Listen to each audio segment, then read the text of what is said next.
first real signature piece was what I consider to be my first professional painting, which is called The Difference. That painting took me 13 months to finish. And during that 13-month period of painting on it, I really kind of evolved thinking from this is a hobby to, man, this is what I really want to do with the rest of my life.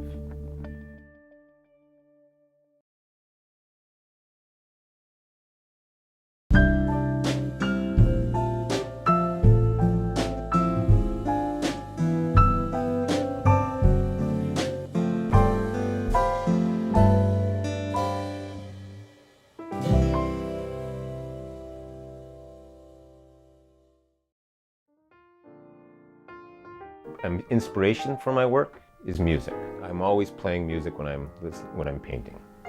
The 4 pieces in our studio that are named after famous jazz musicians.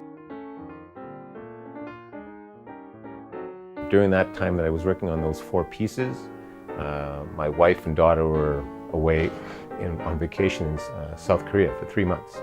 So I had a lot of time to paint. So I was actually painting on more than one piece at a time. And I was working on these pieces and listening to my huge collection of music. And because I was listening to a lot of jazz music at the time, each one is based on the music I was listening to while I was working on that one particular piece.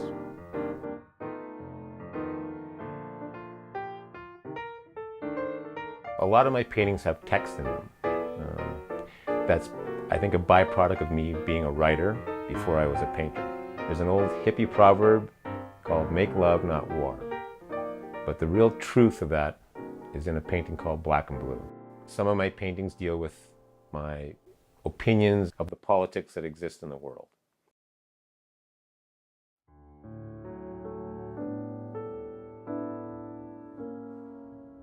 My daughter thinks I'm a good painter too.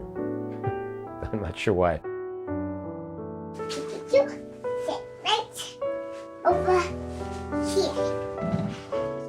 My wife is perturbed by the amount of work in our walls.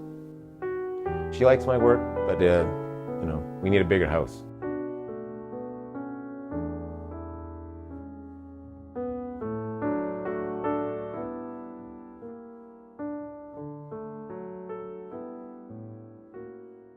Backbreaker, I started when my daughter was born, and it took about 6 months to finish. So during the 6 months of painting Backbreaker, I was always bending over, changing my daughter's diapers, picking her out of the crib, putting her in the crib, carrying her around the neighborhood because she couldn't sleep. By the time the painting was finished, my back was killing me. So that's where the title Backbreaker comes from. The text here at the bottom has a lot of people who have inspired me. The actual root of this entire tree is PRP, which are the initials of Pablo Ruiz Picasso. The lines here, it says Exterminator and Interzone. Those are 2 famous novels or collections of stories by William Burroughs. There's Ben Day dots here, these from Roy Lichtenstein, another famous pop artist. I signed most of my work with my initials, so DWL is in here. And so really this painting belongs to my Elemental series because it's got my basic square, triangle, and circle in it, but it's also a homage to John Cage. 3 words always meant a lot to me. Don't talk, do. So you shouldn't dream about what you want to do. You shouldn't talk about what you want to do with other people. You got to do it.